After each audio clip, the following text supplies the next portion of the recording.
Ahoy, friends. It's me, Dave Landau.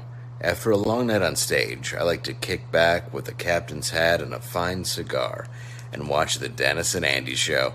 These guys are huge nerds, but they're the kind that you actually want to hang out with. Enjoy them. I do.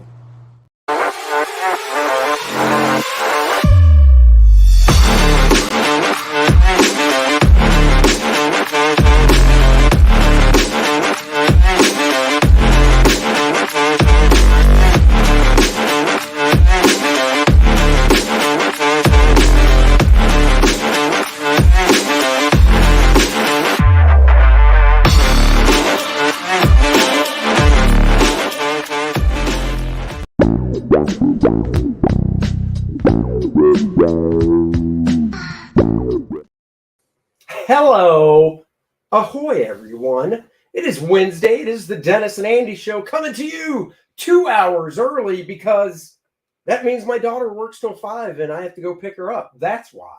Whoa.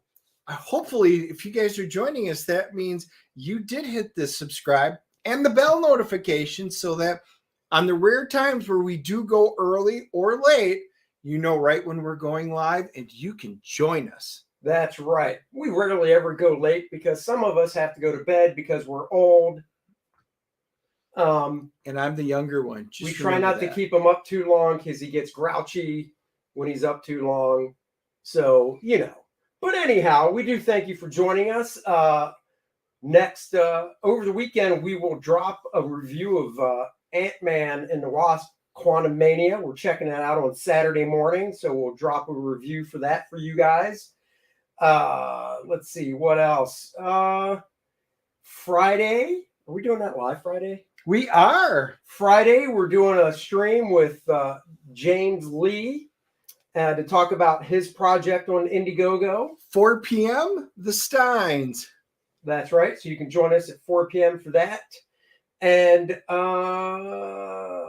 maybe other stuff. We'll see. Today, though, we have a guest who's been on the show before, and I had a task for all of us, as the title said, the greatest trade paperbacks in our minds, and our task is to come up with 3 of our favorite trade paperbacks.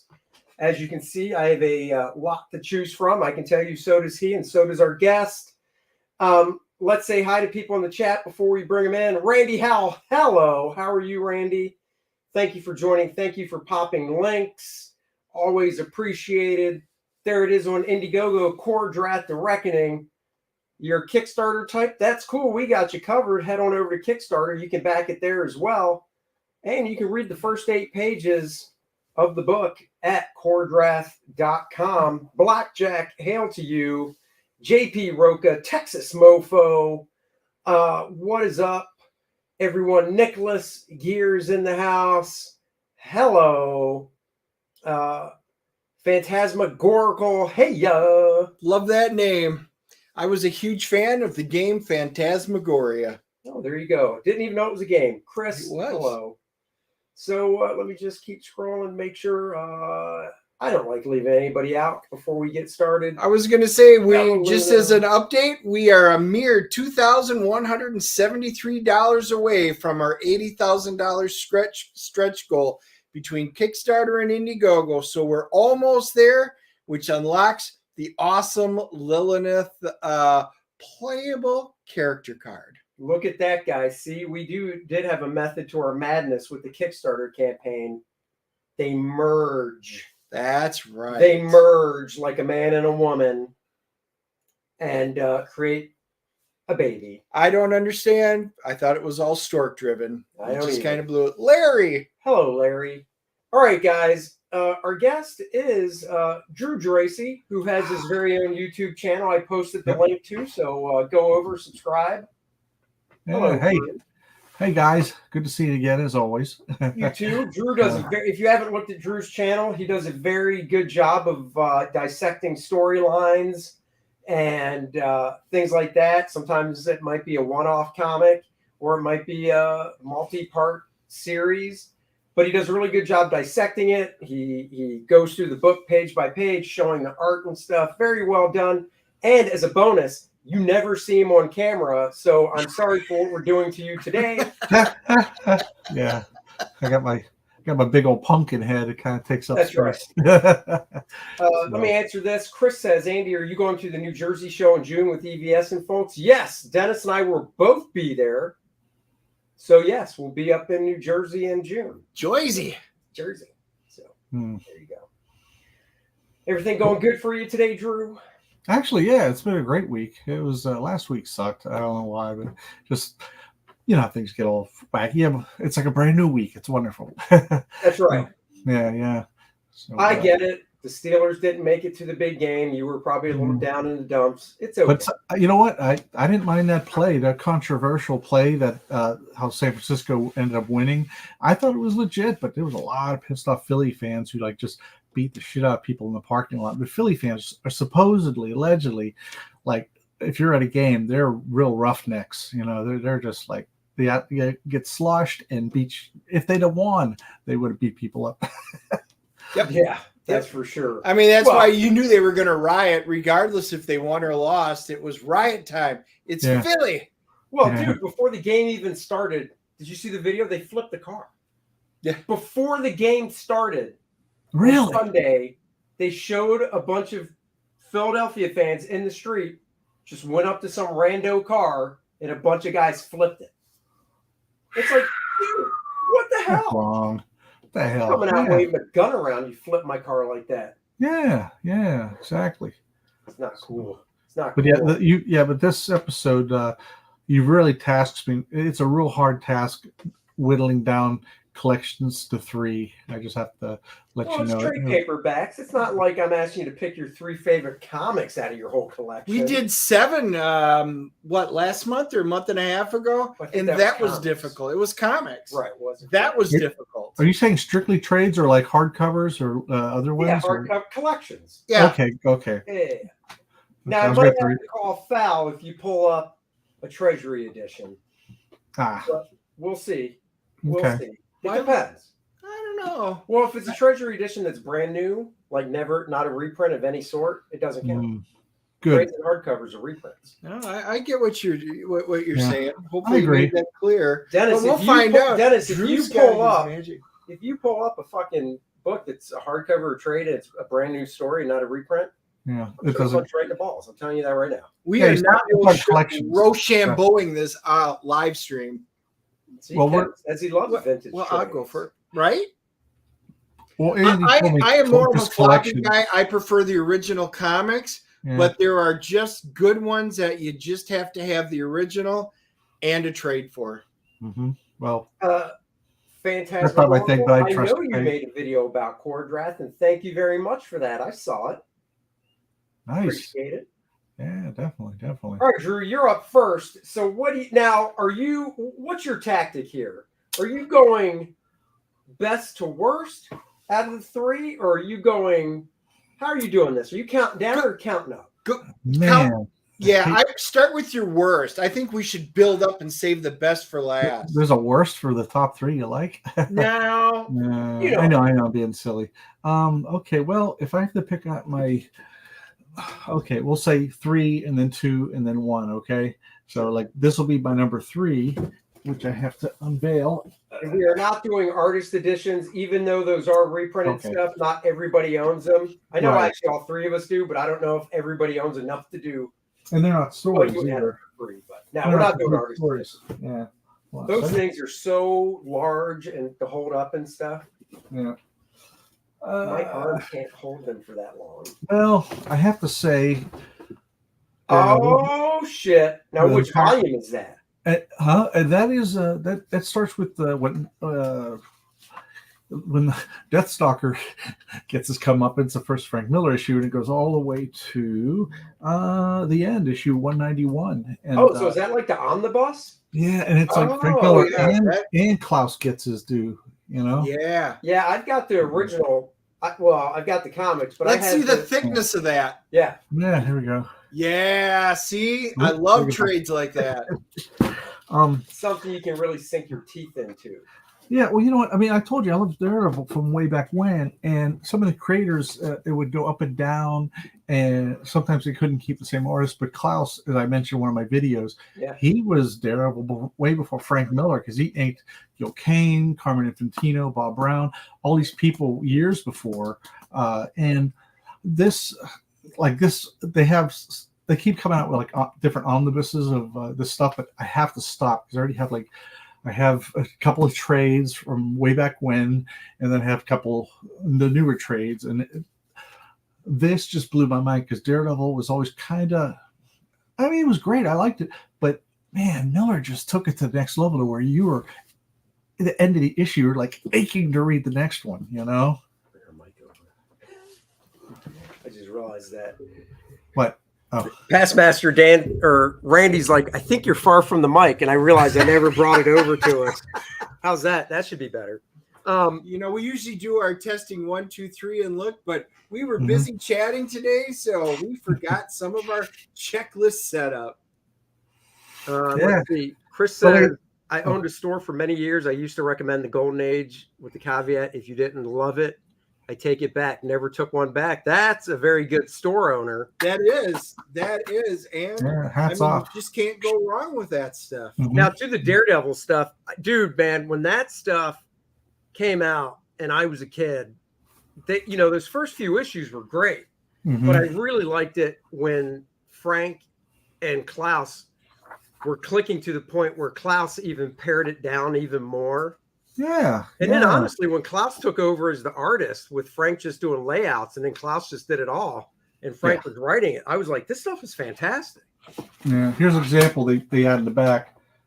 Oh, lift it up some high. Oh. Full screen it. I'll full screen it, but you gotta cover your whole face. Yeah. Okay. There How's you that? go. Perfect. Yeah.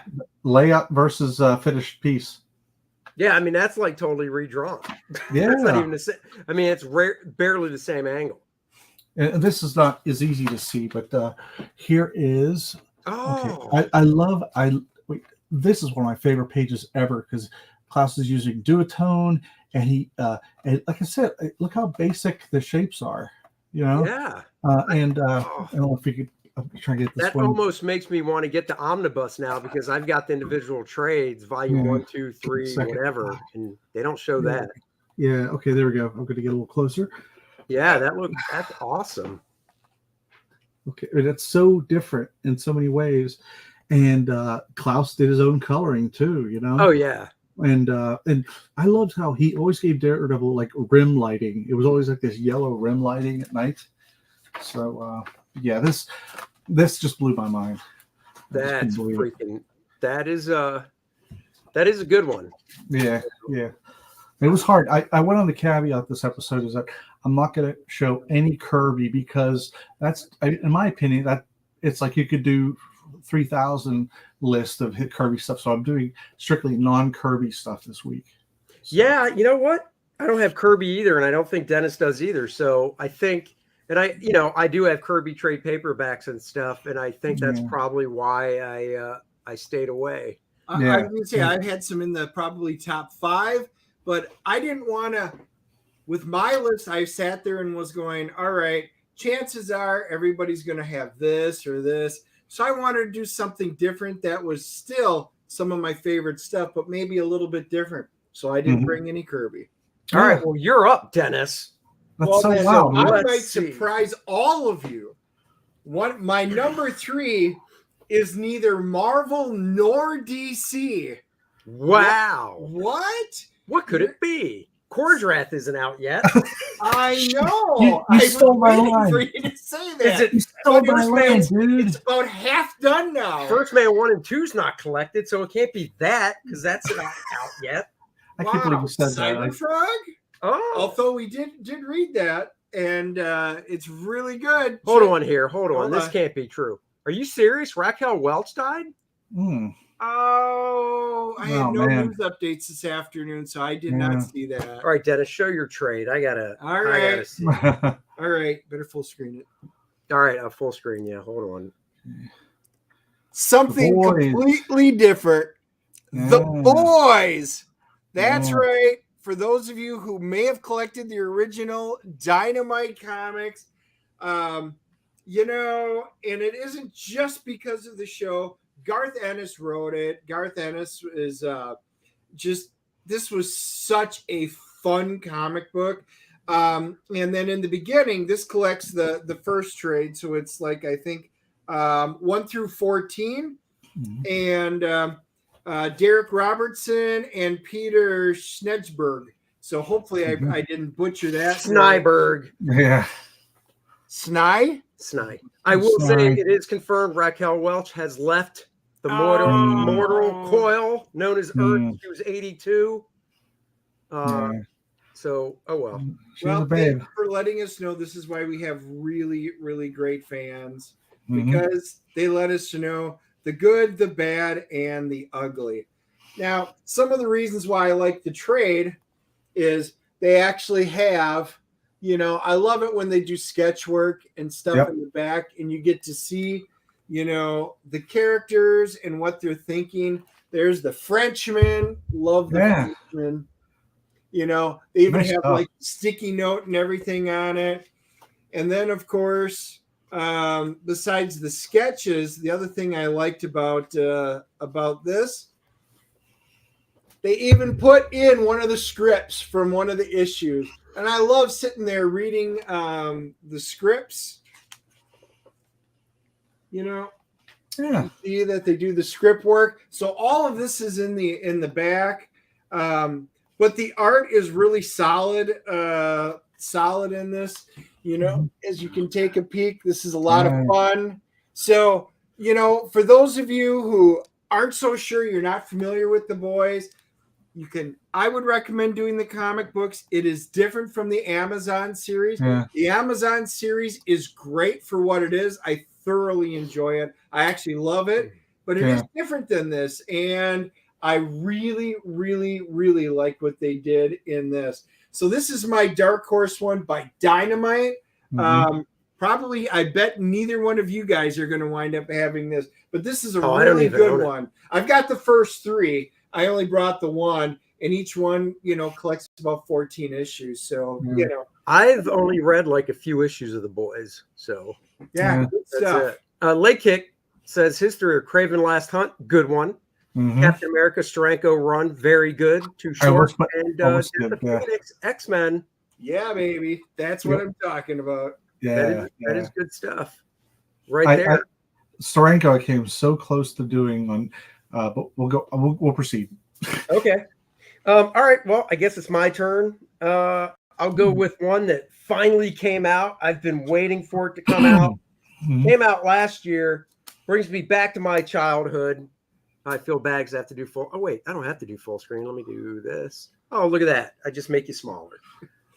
I had to get the old Captain America Epic Collection that collects Mike Zeck stuff. It collects from 267 to 285 and Defenders 106 and annual number 6 of Cap.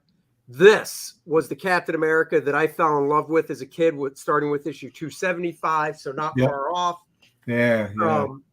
Dude, Mike Zeck just doesn't get any better on this stuff. I like his Punisher work. And Beatty's, our pal Beatty's inking his ass off. Oh, yeah. Beatty was inking it. I mean, I've got this whole run from when I was a child. That's one of my favorite pages. Yeah. Spreads. It's funny because, go ahead. I'm sorry. No, I was just going to say, it's just a really, really fun storyline. That is an epic collection. It is. But you know what? So a real epic collection. Here is one of the bad things, though. I still like the black and white essential stuff more. Absolutely. Right? Absolutely. They canned the essential line with Captain America. I can't remember what volume it was, but if they just would have done one more volume, it would have been this in black and white. And I was like, no! But they at least put it out as a nice, thick, I don't know how many, I mean, it collects. They're usually like 400 to 500 pages. What? 400 to 500 pages. Yeah. Usually the page count. 502. Yeah. 502 pages. Yeah. I don't have to pull out my single issues anymore to enjoy this work. And I mean, it is just so freaking cool. Yeah. And J.M. DeMatteis, set up, he set Mike up and Mike set up John, and they just hit a home run every month. They did, and it did have, it was a little soap opera-esque Yeah. in ways with, Cap's Steve Rogers' relationship with Bernie. Yeah. That chick. But, he didn't do tons of soap opera and less superhero. It was always what counts, the superhero stuff. Yeah. With the nice, this is what happens when he's, day in the life, whatever. Yeah. Well, I'm going to say, I think that was a solid first round since those were the worst of our best. It only is going to get better from here. That's right. Raquel was based, so not sure she buys into the jab nonsense. Oh, I didn't know she was. Nice. Need to buy the Captain America. Dude, you will love it. Let me tell you. The Kor-Drath saga, I do not own that one, actually, in trade. I bet Drew has it. It's uneven because you start off with Perez for a few issues, then he disappears because they were Marvel was bouncing him around, FF and all these other titles, and then what was it? Sal did a few issues, of course, and then David Wenzel took over, who I'd never heard of. But the only time I've heard of him since was he did the adaptation of The Hobbit that came out in 1990 that our pal Chuck Dixon drew. He says it still sells like gangbusters across the world. So, but in the David Wenzel stuff, it was very, all the Avengers up to that point were in the story, plus others, and he made it work. But it's like, you start off with Perez, Let me read this real quick. The covers on those essentials were always suspect. Mine nearly always ripped off after a few read-throughs. Hey, maybe be gentle, AJ. Just saying, stop battering your comics like you batter your wife, and you wouldn't have this problem. Just saying. Yeah, I've never had that problem. I thought he just chucked it across the room. I know. Maybe when you're done reading the trade, AJ, you don't go, "That was awesome." Throw. Now, speaking of Wenzel, right? It's David Wenzel, right? That's his name. Mm-hmm.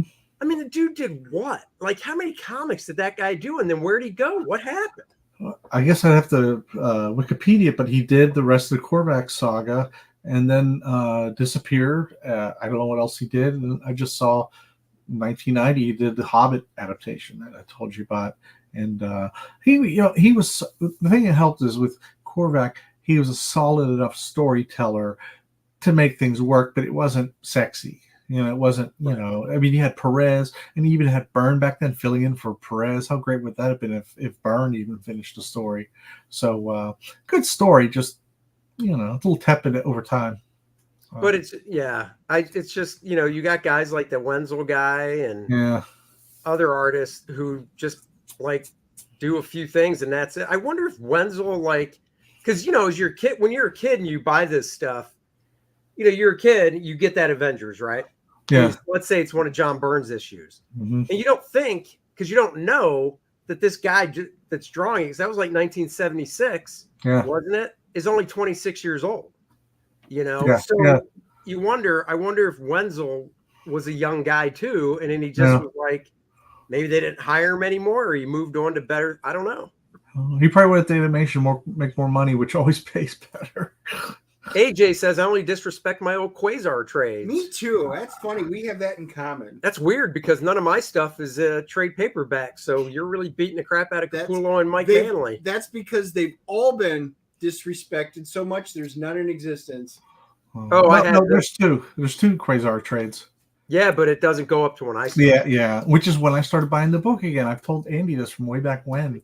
So I stopped for a while, and then he came on. I was like, "This is cool looking." And I remember you did the Quagmire issue with that guy with the sticky stuff, the tar. But what's weird is I really recommend the whole series. Even though after Andy left, there was about a year of real awful art.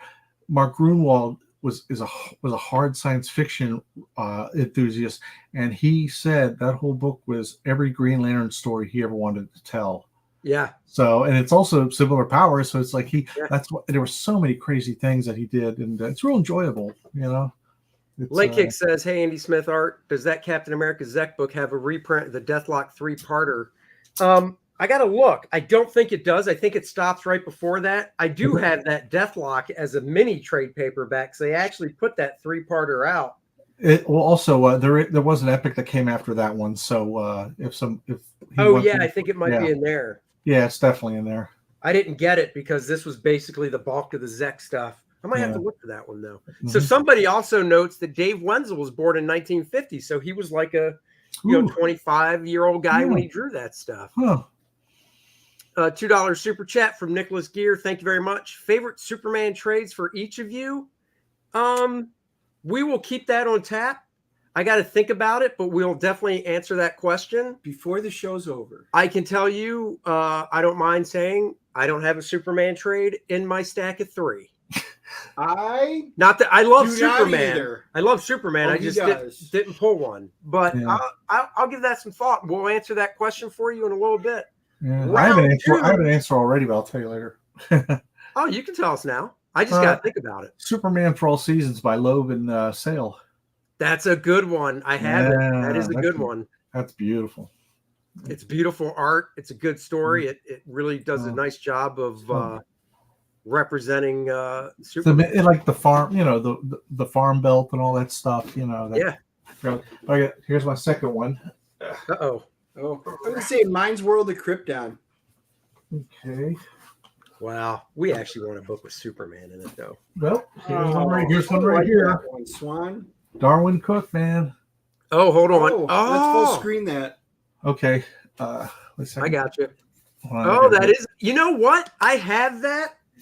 That's a really good choice. Totally blanked on it because it's so big. It doesn't fit on my main trade bookshelf. Yeah. You don't have that, do you? I do not have that one. I don't have a lot of absolute editions, but this I just couldn't resist. I borrow yours. That is a very good book.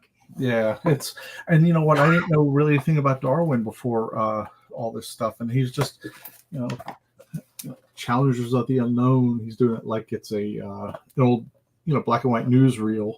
Yeah, and there's so much clever stuff in here where. The colors, his color sense and everything. I'm trying to find one with Flash and what's that chick's name who's always dissing him. Give me a second. Yeah, that's definitely Marcus has a trade, but not that one. No, that is the one to get. I scooped that one up when it came out. Oh yeah, I got at first I didn't get it, but I'm sorry I'm taking so long. I want to find the right page. You're fine. Now, see, I'll be honest. I didn't read that. I didn't read that New Frontier when it first came out. I didn't read it until I bought that edition. Yeah, and I was just like, wow, just blown away by it. He really connected to like that Silver Age of DC. Oh yeah, definitely. So there's Superman, Wonder Woman. And what's really cool is he drew her taller than Superman, and she was pleasantly plump. It's like he didn't go with the. He just had his own language with it. He didn't. Damn, that makes me want to pull it out and reread it just because of that. I haven't looked at that. Yeah, and that makes me want to borrow Andy's and read it. Well, the funny thing is, once again, we moved into this house 10 years ago, and I can legit say I have not looked at that book in 10 years since I put it on my bookshelf. Look at that splash page. Holy crap. He was such a nice guy too. Remember we'd seen him at MegaCon? Yep. If he'd still been around, he probably could really help Marvel DC by being an editor in chief, I would think, but then again, take him from drawing such great stuff. There we go. Green Lantern. Oh, did you ever see the Green Lantern short story he did in this Green Lantern special where he kind of was riffing Gil Kane and Neil Adams? No, I haven't seen that. It's in a comic. Somebody in the chat might know the name of it. I can't remember, but it had more work in it than just his. As he told the story, he went through like art styles. So he was kind of doing a Gil Kane in the beginning. That's cool. And then he did a Neil Adams-esque with the pen rendering and stuff. Oh, I'm gonna have to look. And he did his own type of thing. It was really freaking cool. If it was on my spin rack, I'd just grab it. But... actually, you know what? I know where it is. Hold on, let me get you back to how we were. Now, if Wonder Woman was more like this, I would really read it because she's like this lusty, drinking, just I don't know. She was a warrior, who could actually smile. That's my hang up with Wonder Woman. I mean, other than the movie, other than Gal Gadot goddamn Godot, who just knocks me out every time I see her. It's like that would be the way to play her because she was always so boring. It's like Superman's very much a straight guy, but she was just very stodgy, and also going back to like the 50s romanticism, Cook actually had, smoking and shit like that, Oh yeah, dude. Yeah. Because it was just a thing back then.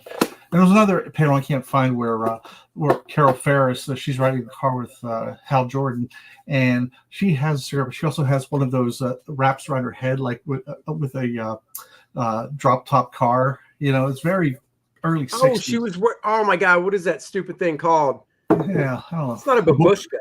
No, it's a. I guess it's a scarf or a kerchief or whatever you Here call it is. So, Flight by Jeff Johns, Darwin Cook from Green Lantern Secret Files, 2005. Thank you. And I'm going to look because I believe it was actually printed, and I know where it is.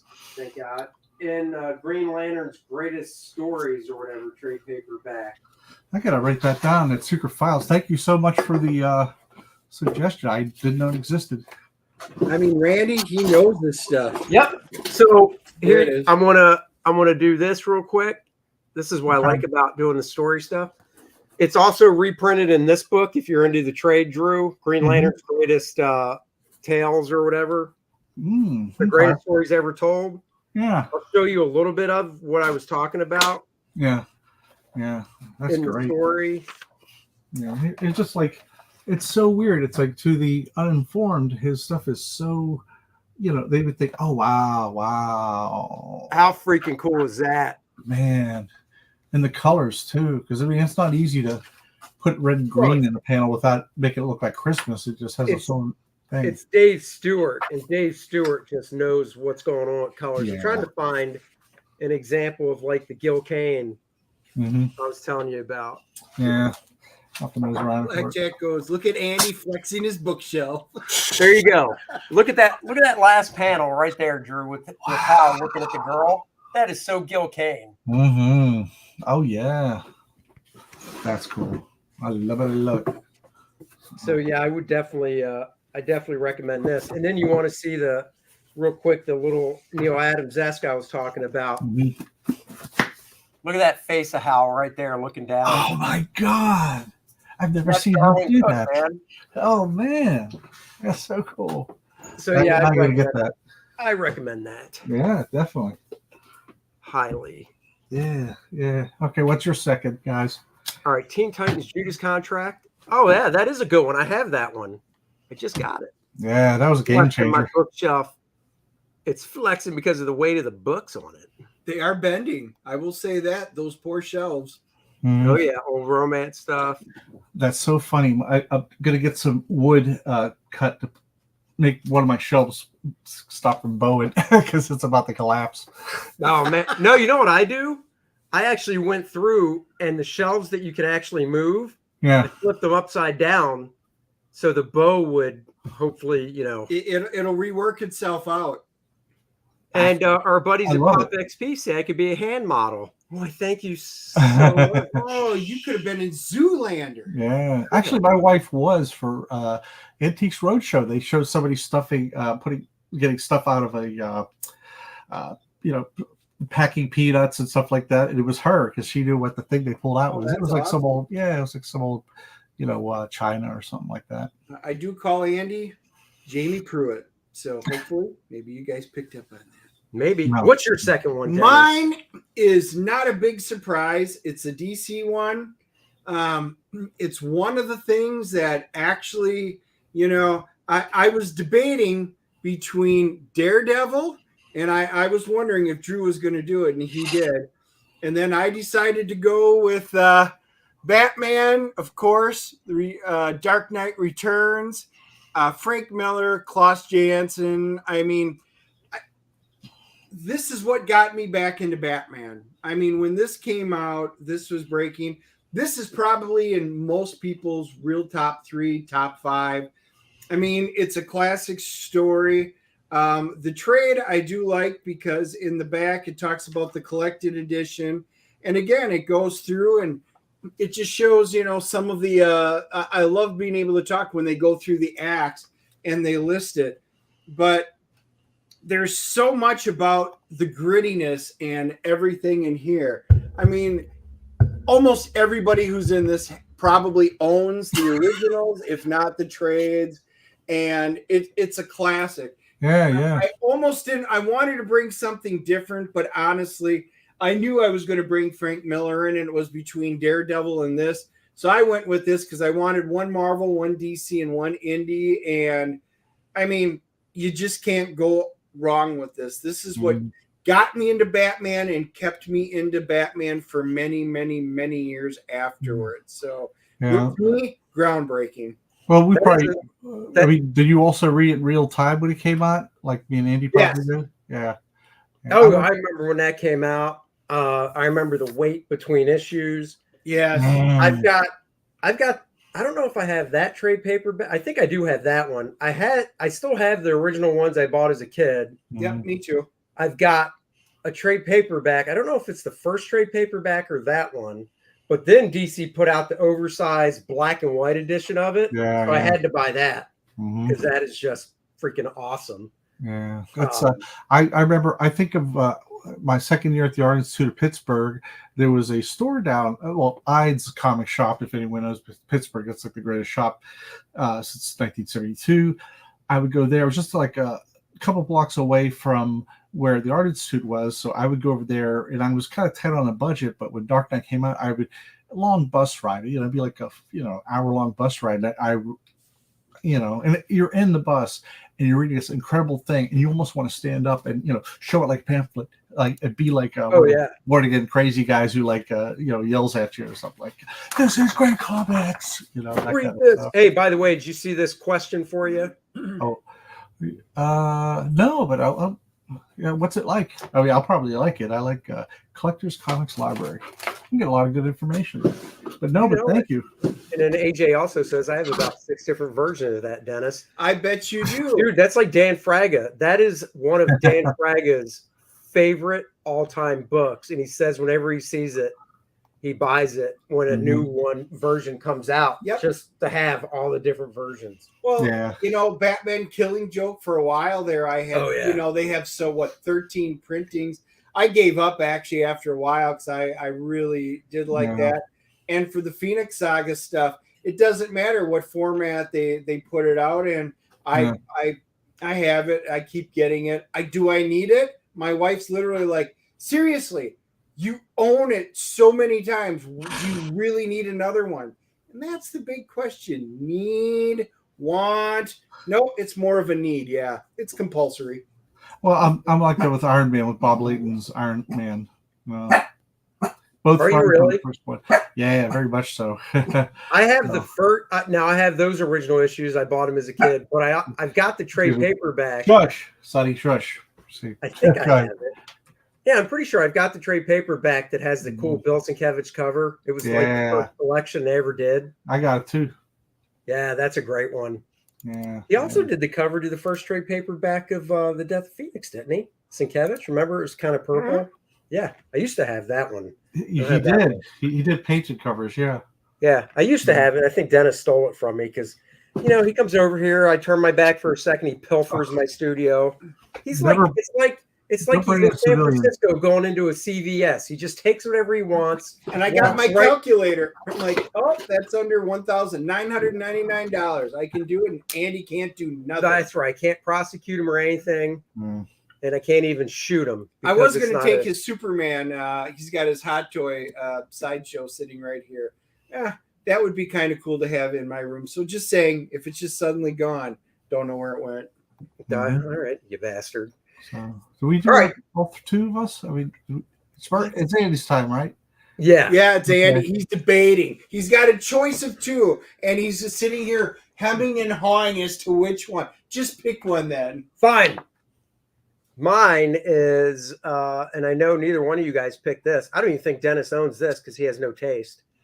I love Hawkman. I love Joe Kubert. I love Joe Kubert's Hawkman.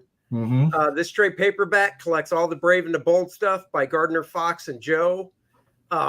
This is some of Joe's finest work. in my opinion, this is before the time of throwing extra stuff in the back. I mean, they say they have a gallery, and they kind of do. It's just some covers. But I mean, it's kind of throws you off because the second cover at the bottom there, Joe didn't even draw the interior to that one, I don't think. Oh, yeah. But yeah, I mean, and that's ridiculous. Why reprint the cover in collect trading card size? Dude, it's hard. You want to see a full page of it. It's got the great, nice flat color. It's even on newsprint. I mean, this trade paperback, actually, I thought it was cheaper. It was $19 when it came out. So really, yeah, this is man, this thing came out. What do you see? What year was it printed? That's what I'm looking. 1989, $20, wow. And it collects 6 issues. So that was it's pricey back then. Yeah. For a trade, but I love Joe's stuff so much. These are issues that I'd like to own the originals of, but they ain't cheap.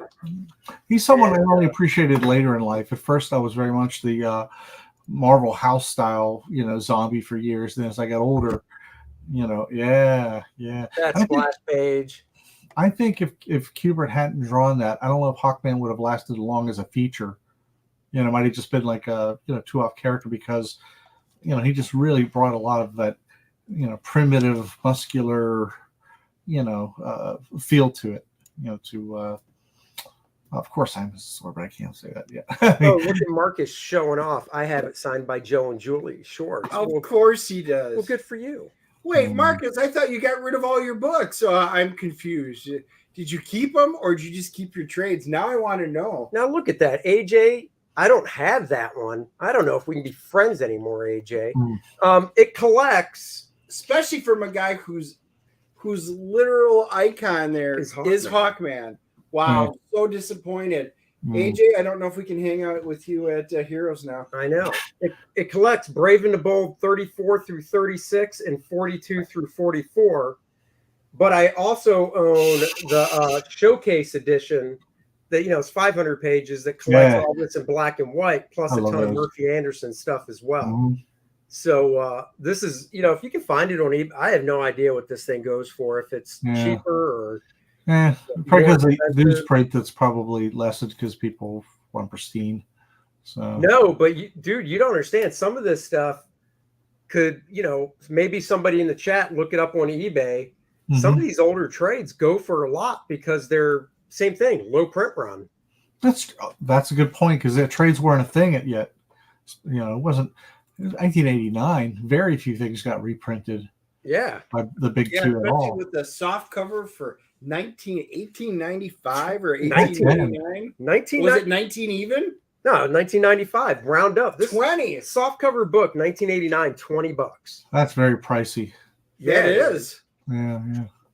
Hookers weren't that much back then. I know. I got someone buried in my backyard. This lasts longer than a hooker because a hooker's a good 3 minutes. This baby I've got 30 years later. Absolutely. Just saying, Dennis. You got to know how to spend your money right when you're a kid. That allowance doesn't go too far. Yeah. That's right. And mine were on comic books. And Marcus did. He says he still has all of his books and trades. Wow. Yeah, he just stopped buying. So.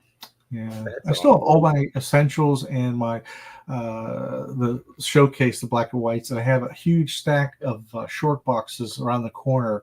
They take up so much space, but it's just this great source of everything, Dude, I remember in Florida when we lived close, the amount of stuff you had.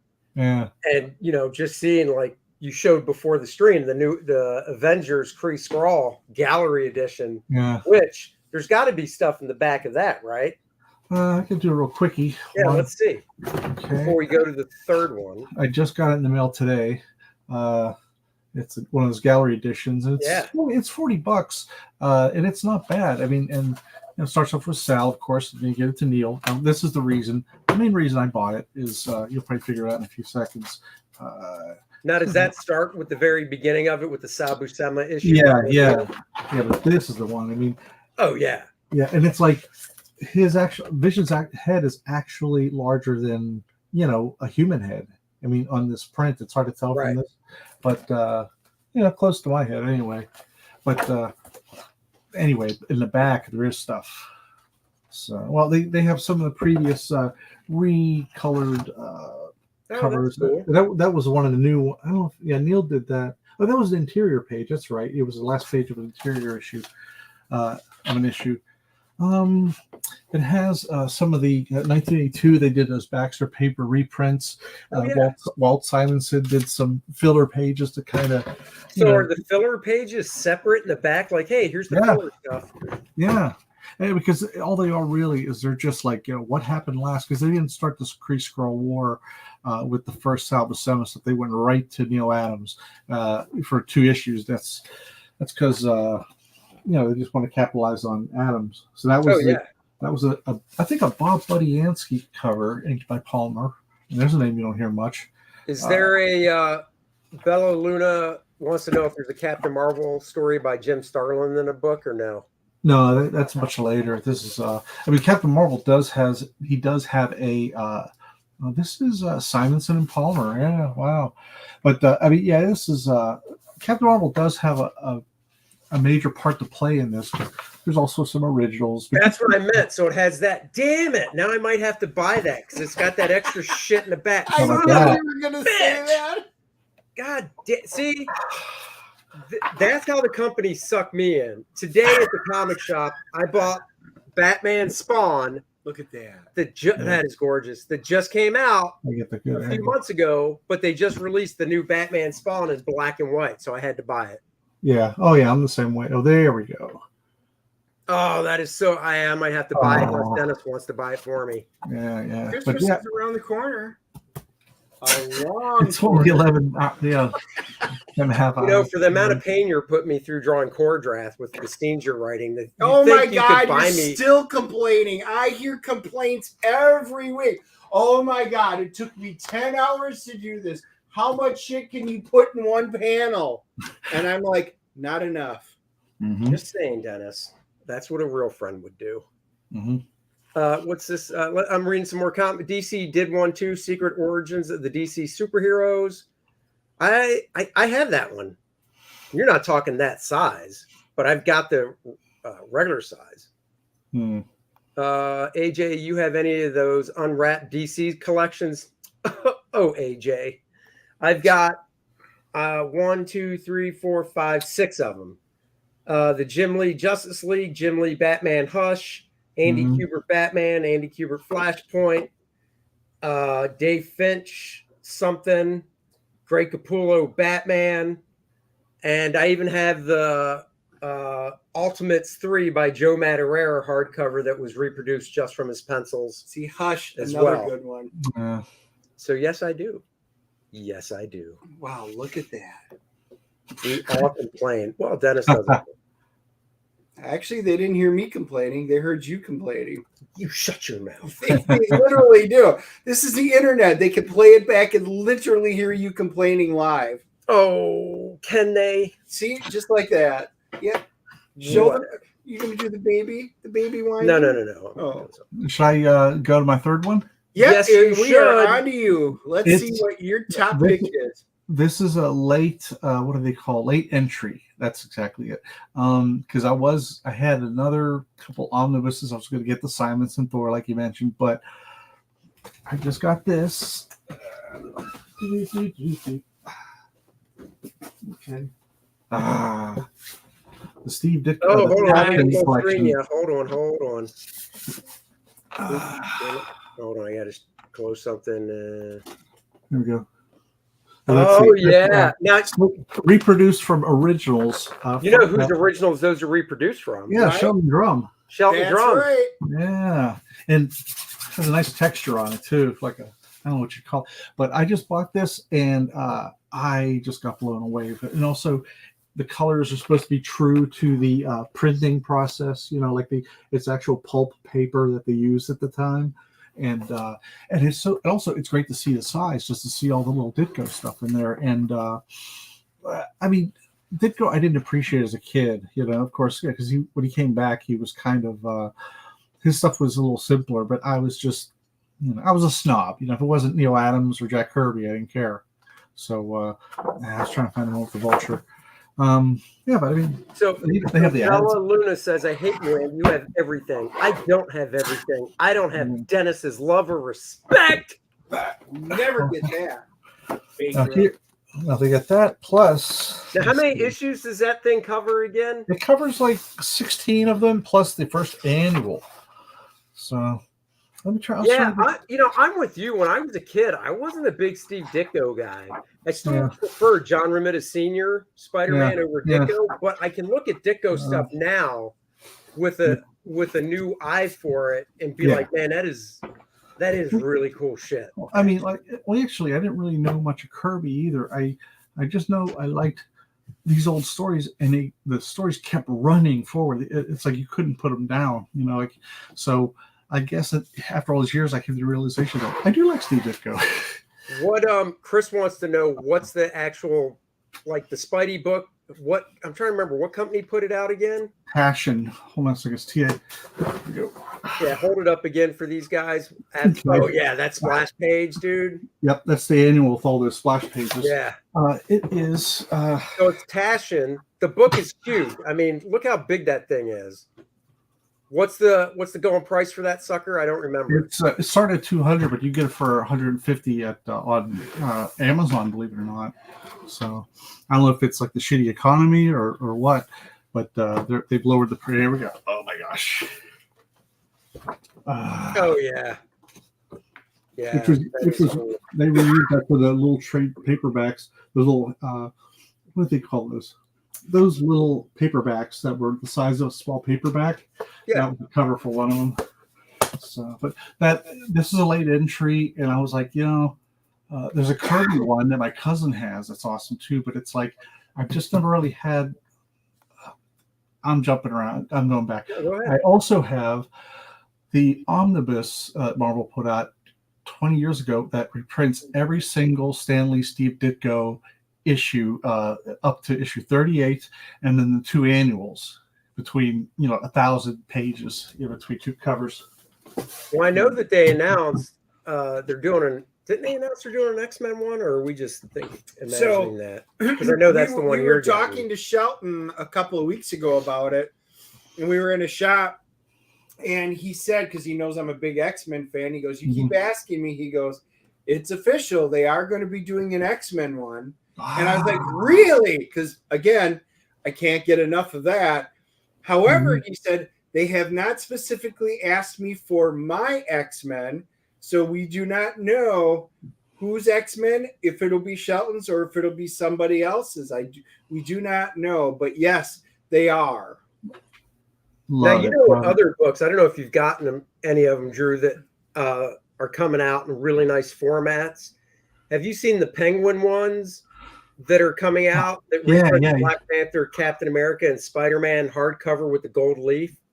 Yeah, I was wondering what those were like. Those are awesome. Yeah, matter of fact, we just did videos, so there's some videos you can check out if you, otherwise we can show you off there. But yeah, just go onto the DNA channel, and we did. I did 2 of them, and they've got 3 more coming out. Wow. Yeah, they have. So I've got the Black Panther and Captain America. I don't have the Spider-Man because I just don't care enough. But in September, Avengers, X-Men. What's the third one? There's three coming out in September. Fantastic Four. Oh, Fantastic Four, Avengers, X-Men all drop in September, and all 3 I want. And the hardcover goes for $50 on Amazon. When I got the 2 that I have, they were $25, and that's what the softcover goes for. So, what kind of format is? Because there's so many new ones out that Marvel's. They're doing like the little book of such and such. They're doing the Penguin Random House, and all that stuff. Which, I think he's got it. He'll grab it. Okay, good. They're very nicely done. It's got the gold, the gold sides. It's really well done. $50. It's actually a decent, nice embossing, gold leaf. Oh wow! I tell you, the only thing they dropped the ball, and I'm being picky because this is a nice hardcover book, right? They should have put in one of those strap bookmarks. Yeah. But they have a nice write up in the beginning, so they have just a great introduction, a forward in the back. They have appendixes for it. And then this one, the Spider-Man one's pretty chronological. Mm-hmm. This one, it's chronological, but it jumps around. So it starts with Tales of Suspense 59. Then it goes to 63 through 68. Mm-hmm. Then it goes 75 to 76, or to, Mm-hmm. I'm sorry, it goes from 75 to 81. Then it goes 92 to 95. Wow. And then it has the 3 Steranko issues, and that's how it ends. Wow. And That's the reproduction, you know, it's not the newsprint.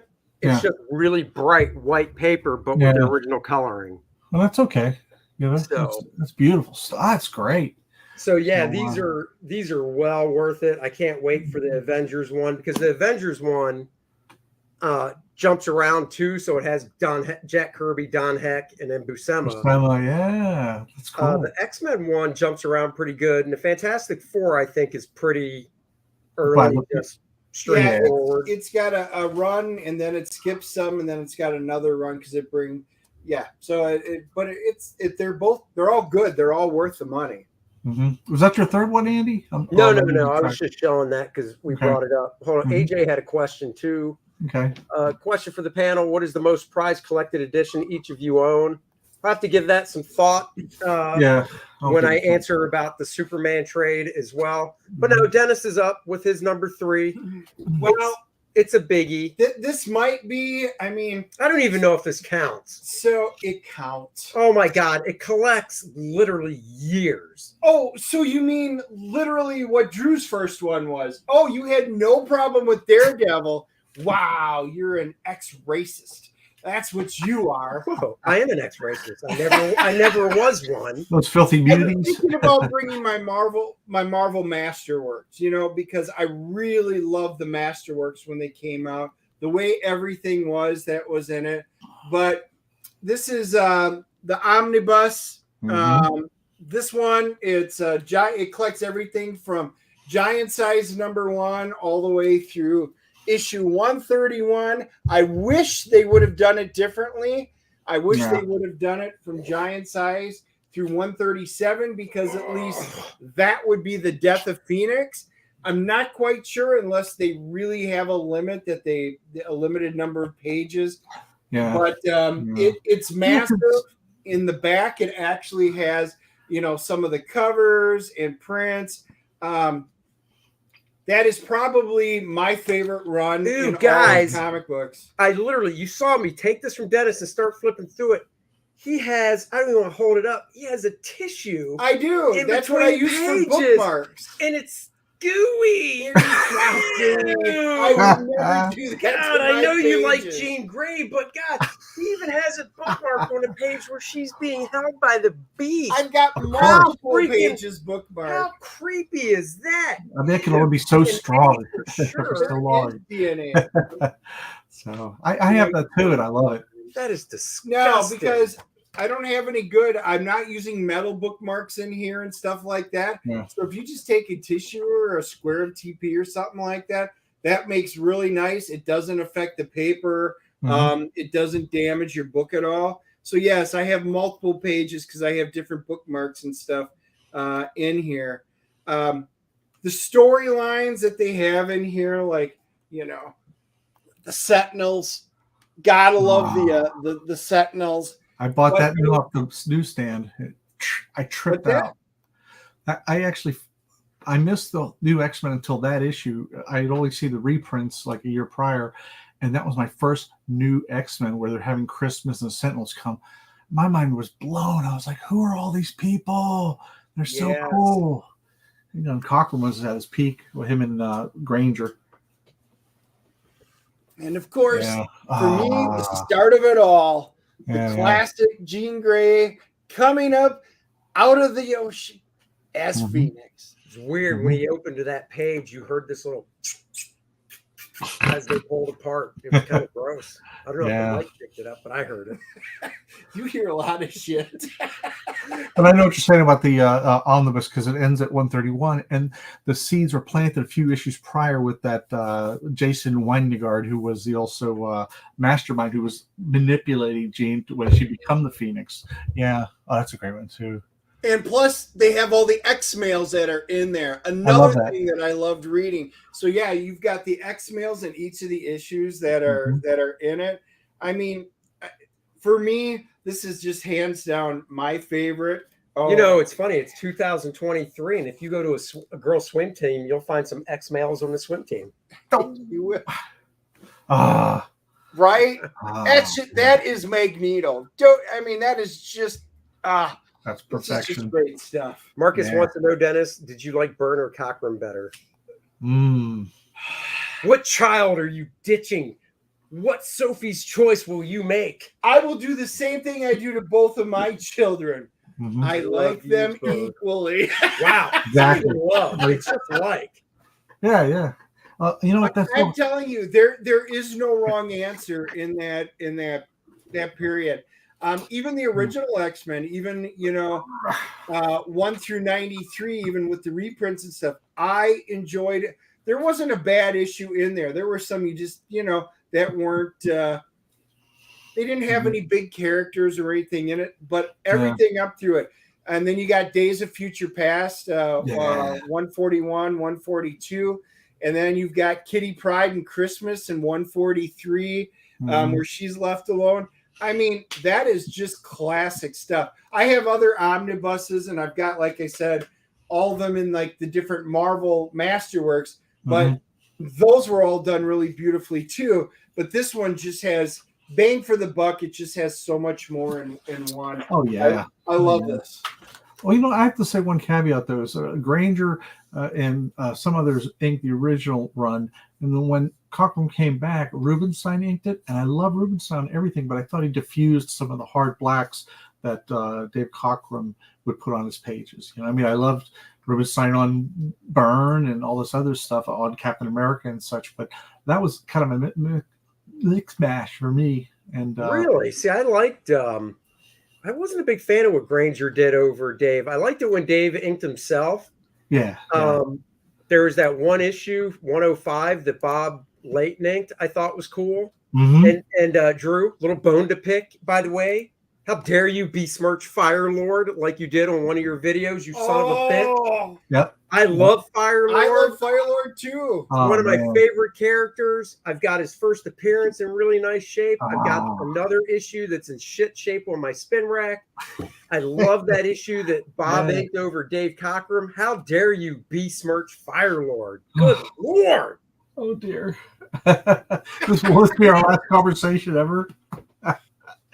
Now the Sentry, I like the Sentry. This is another one too. You didn't like this. You don't like the Sentry costume design. He was just a goof on Superman. I know, but I love the costume design. Really, it's so meat and potatoes. I mean, it's just like Dude, that's what makes it so classic. I love it. Yes, but I mean, you get the same thing out of Daredevil. Daredevil looks more cool because he got a mask on.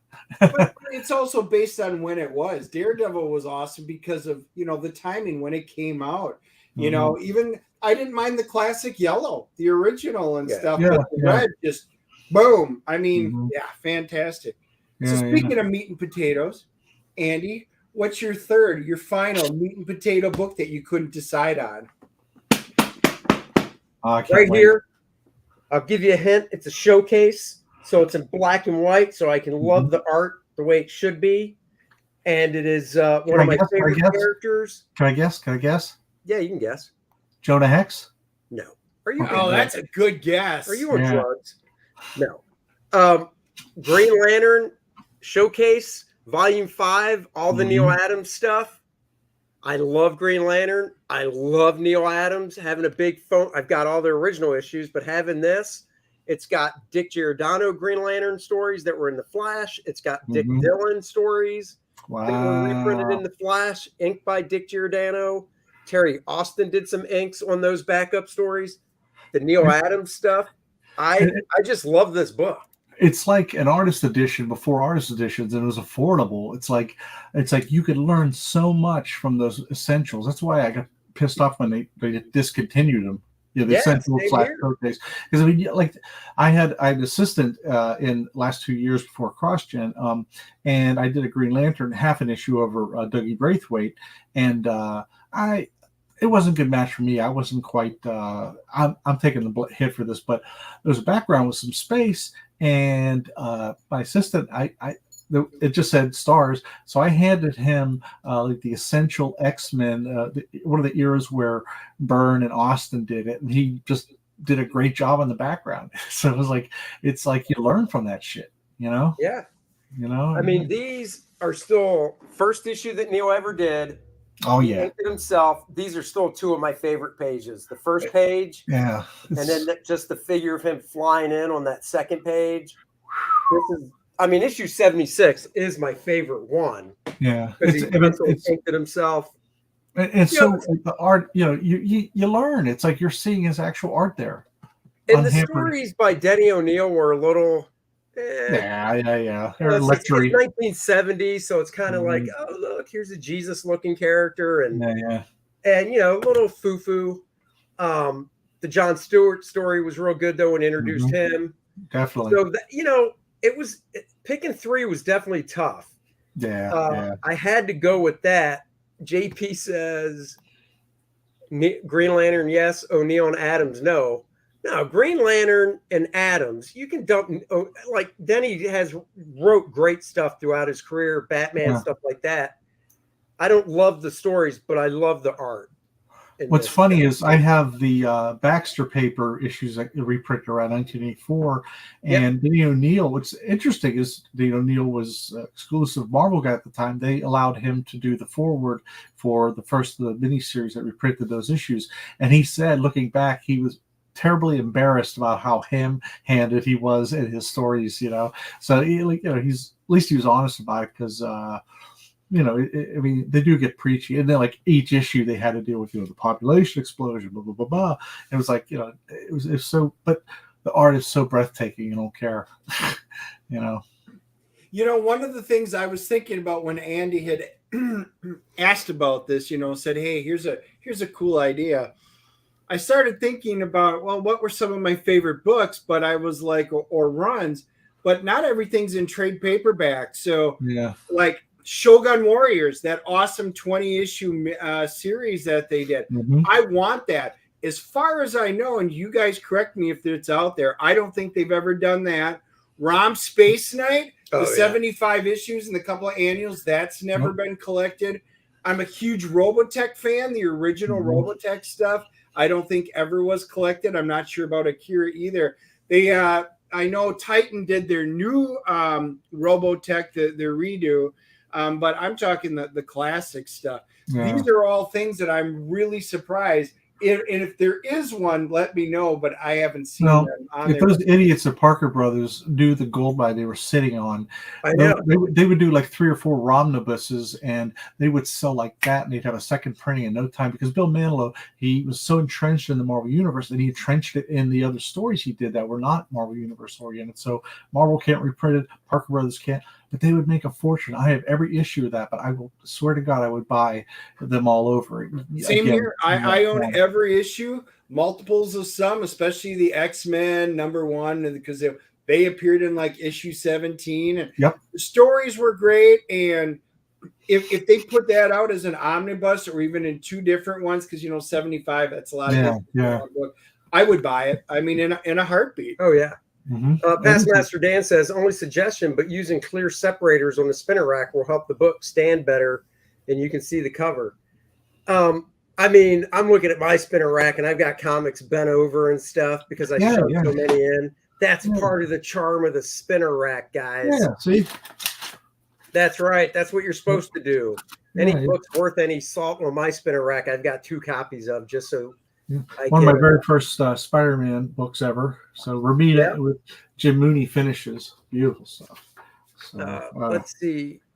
Oh, look at that. AJ's going to order the Sigil Omnibus this month. Ooh. Yeah, if they do well, you know, you'll get 2 issues of me in that Sigil Omnibus. Will they send me one? No.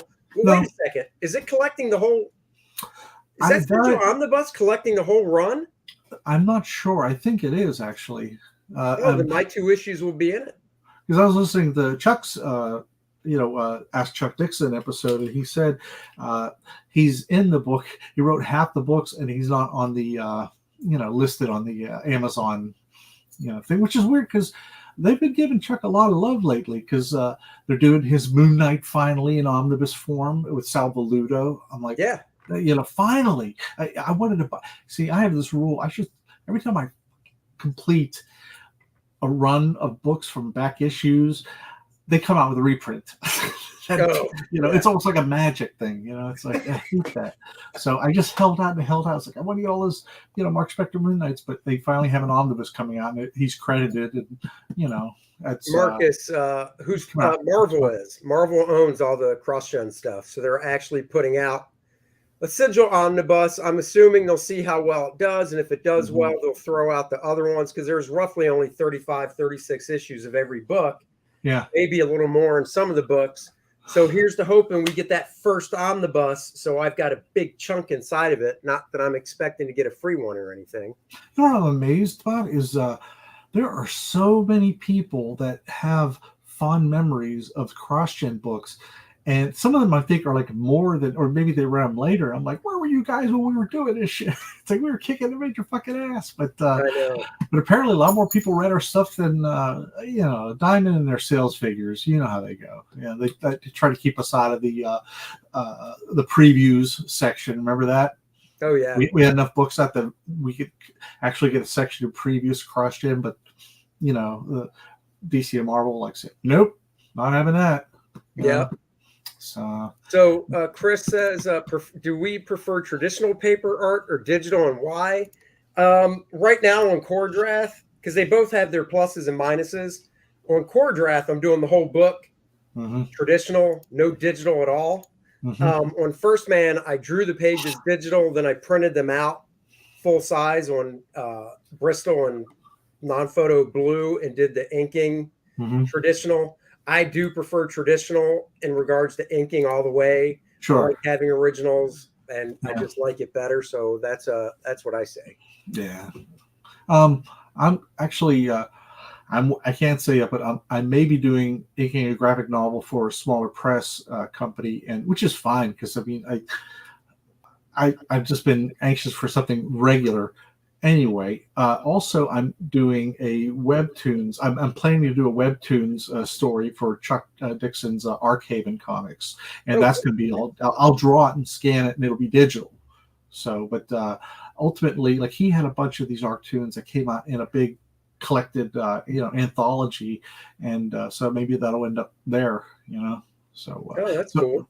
And in digital, I mean, hell.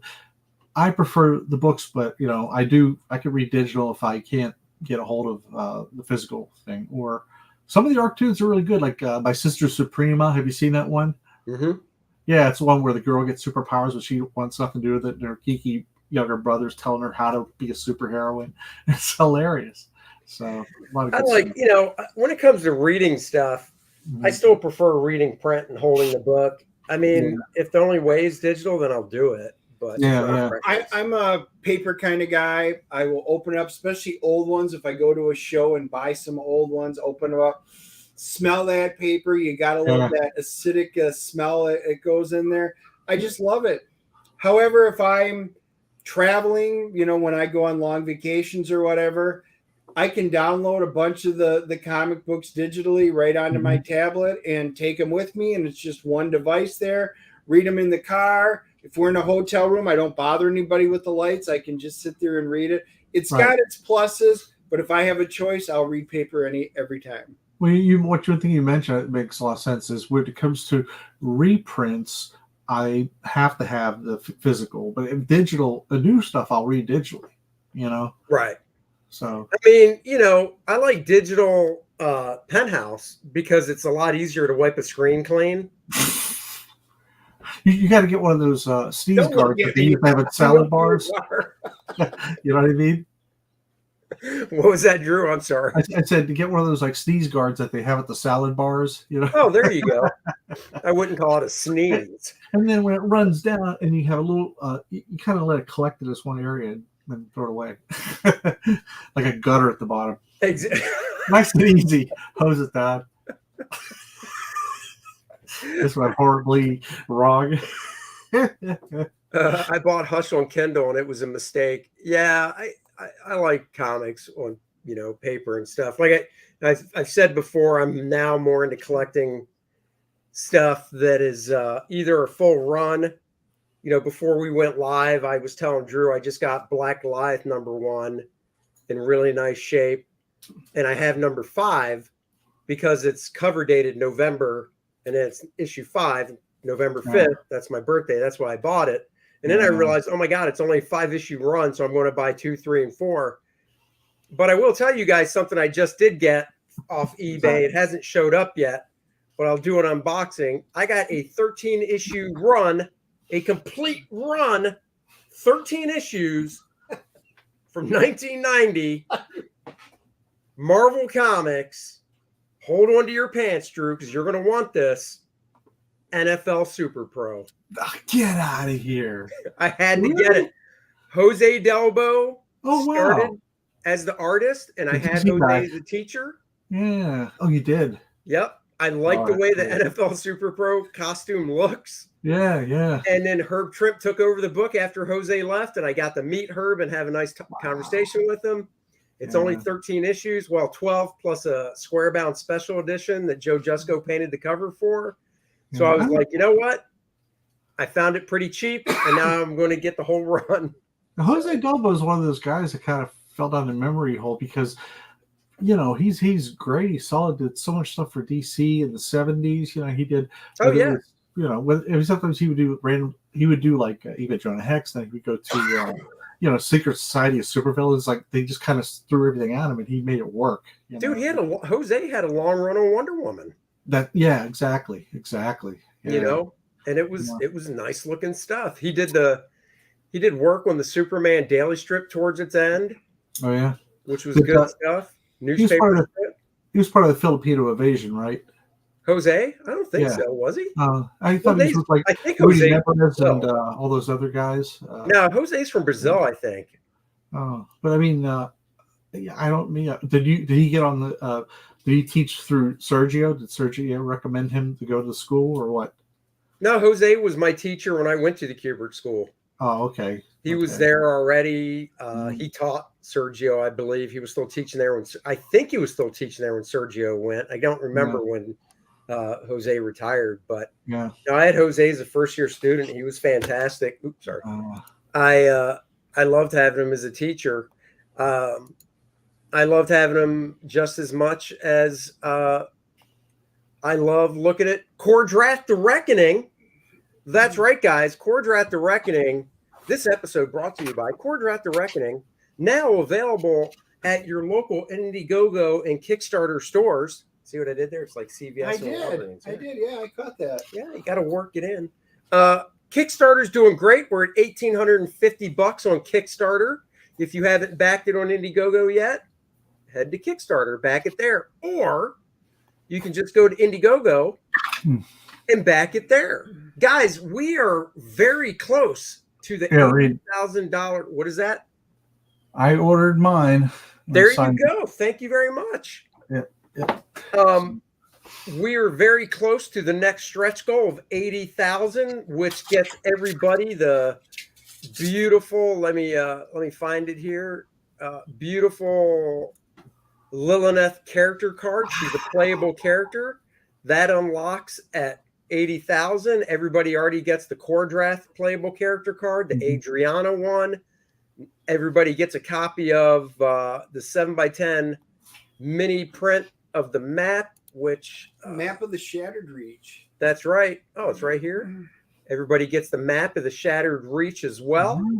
So the reason we started the Kickstarter is because some people either do one or the other. They don't do both. Now, as Dennis knows, I like to go both ways on crowdfunding, Indiegogo and crowdfunding, yeah, crowdfunding that is. And I'll back on either one, but some won't. So we said, let's do a Kickstarter so no fan is left behind. Yeah. Asking if you guys are D&D players. The answer is yes. Since about 83, 84, all the different versions. We actually have a gaming module, which we're coming out with, which Andy can pop up here and show you. Oh, look at that. We got a bunch more backers, it looks like. Nice. That's great. So you guys, you can read the comic and then you can play the game. And so I am working on a retro style module, very similar to like the B series, the X series from back in the day. Yeah. And then there it is, and covered by Bart Sears and ink and colored by Dan Lawless, as somebody just said, flawless Dan Lawless. That's right. And so we debated. There's a page from the book. I kind of debated showing, but because there is, if you go to the FAQs, it does say this book is, pushing the boundaries of PG-13, maybe touching on a little R. There's definitely a page in the book that I censored that I'll show you guys now. There's the censored page.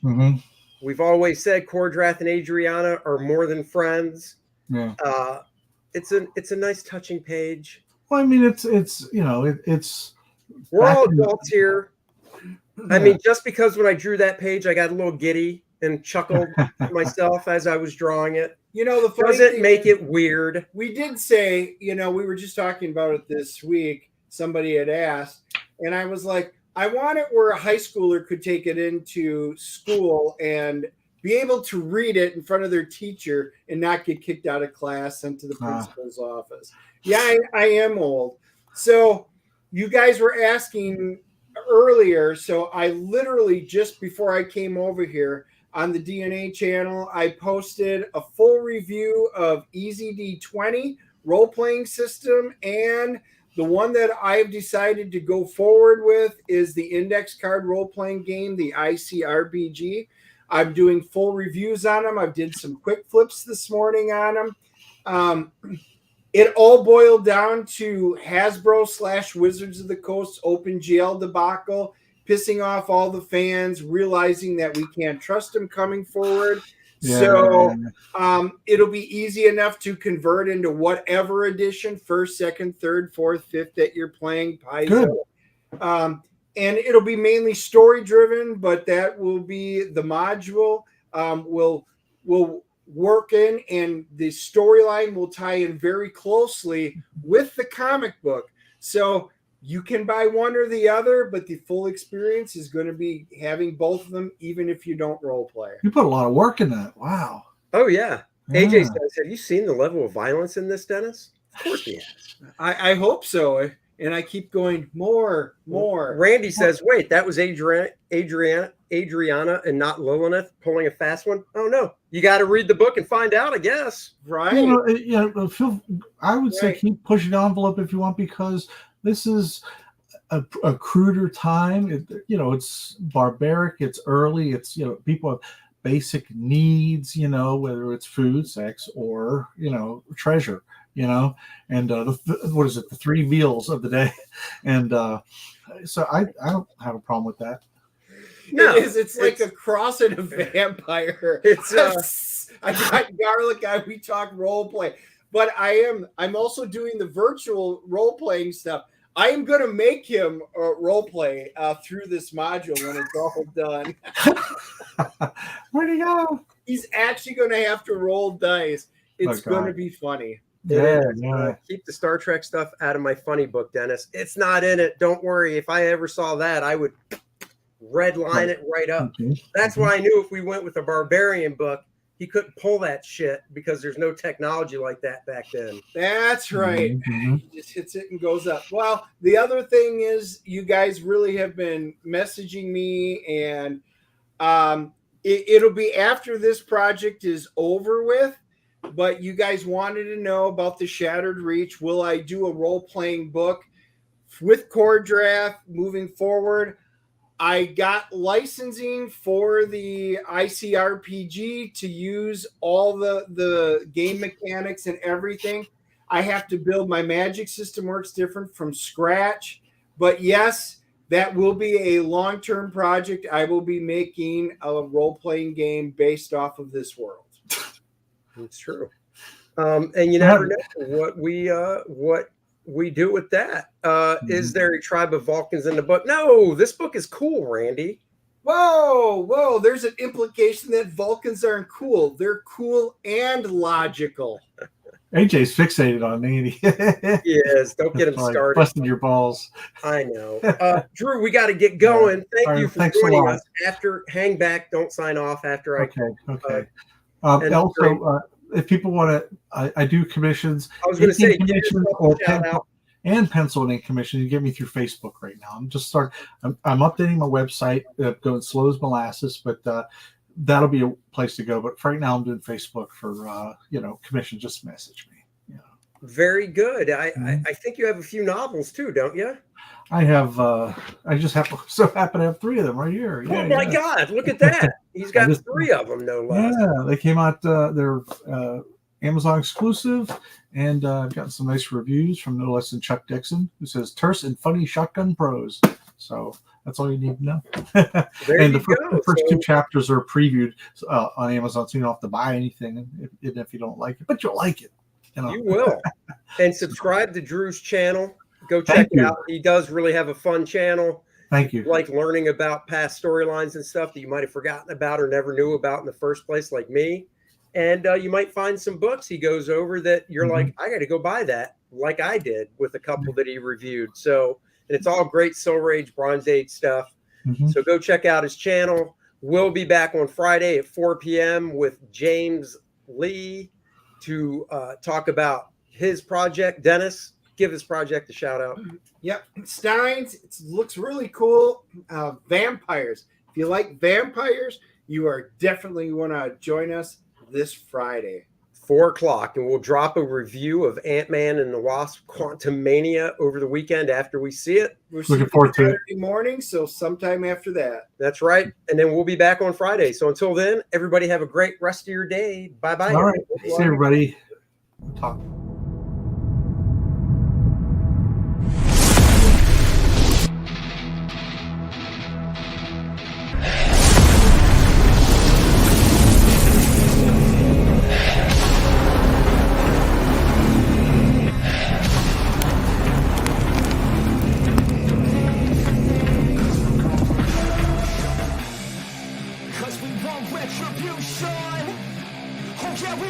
Retribution! Oh yeah, we want retribution!